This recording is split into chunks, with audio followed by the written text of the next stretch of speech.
Bonjour à tous, les températures négatives ainsi que la neige et le verglas sont de retour et avec eux la probabilité de faire un accident est beaucoup plus importante. En effet, une route enneigée est 4 fois plus glissante qu'une route sèche. Mais saviez-vous qu'il existe des formations afin d'apprendre à mieux maîtriser son véhicule dans ces conditions? Vie ma vie de formateur à la conduite défensive, c'est tout de suite dans Contact.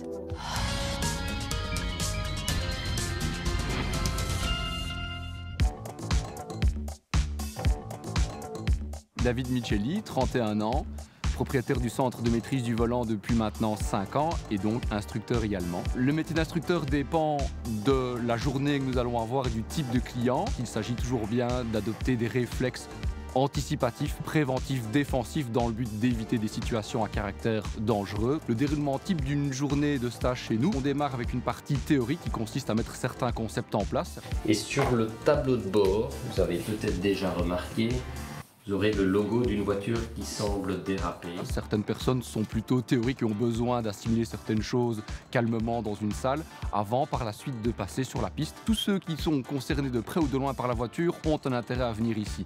Donc que vous soyez jeune conducteur, professionnel, ayant eu un accident, peur de la voiture, amoureux de la voiture, dès l'instant où vous conduisez, vous avez un intérêt à vous présenter et à effectuer une formation. De nombreux professionnels passent également par ce centre de maîtrise. SMUR, pompiers, chauffeurs de ministres, policiers, en gros, tous les métiers d'intervention.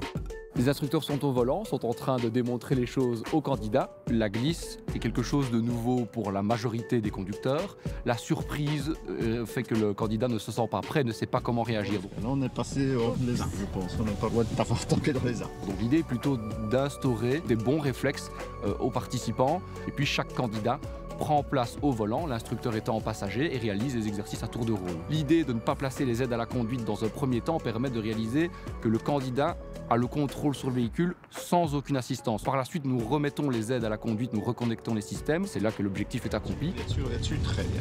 Très bien. Il réalise que les aides à la conduite ne font pas tout, parce qu'à la base, c'est le conducteur accompagné des aides et pas l'inverse. Nous avons d'ailleurs beaucoup de clients qui nous disent « Ah, une fois qu'ils ont fait la formation, c'est vraiment dommage que ce n'est pas obligatoire ». Dans certains pays, cette formation est rendue obligatoire. Chaque année, entre 1500 et 2000 personnes passent par le centre pour se former. Et la plupart du temps, cela se fait par petits groupes pour un coût de 170 € la demi-journée. Et comme va pouvoir le découvrir Fanny, ici, il y a des gestes simples à adopter. Bonjour David. Bonjour Fanny. On peut aller faire un petit tour et vous nous donner des conseils? Allez, c'est parti. Hop. Alors maintenant, on met la ceinture. Qu'est-ce que vous apprenez exactement à vos élèves sur la piste? On leur permet ici, en toute sécurité, de découvrir la glisse, la sensation de glisse, la peur ressentie en cas de glisse, et nous leur démontrons qu'avec un peu de sang-froid et avec de bons mouvements sur le volant et un bon regard, nous parvenons à avoir la maîtrise d'un véhicule. Quelles sont les choses à faire et à ne pas faire quand on est dans des conditions pareilles? Éviter des mouvements brusques, c'est vous qui dirigez la voiture, c'est pas l'inverse, donc vous devez être aux commandes du véhicule et donc placer vos yeux là où vous voulez être. Adapter sa vitesse aux conditions, et ça aussi votre regard qui vous l'indique, et vous essayez d'anticiper et d'être calme au volant.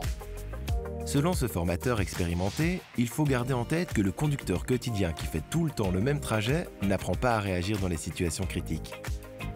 C'est le conducteur qui fait la sécurité et pas la voiture, donc c'est à vous d'adapter votre vitesse aux conditions, à la circulation, anticiper, utilisez vos rétroviseurs, vos yeux, regardez loin devant, et surtout, ayez des pneus adaptés et en bon état.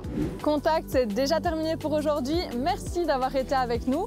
On se retrouve dès la semaine prochaine pour un nouvel épisode, mais d'ici là, je vous donne rendez-vous sur nos réseaux sociaux et sur la page Facebook RTBF Mobile Info. Quant à moi, je vous dis à très bientôt et d'ici là, soyez prudents.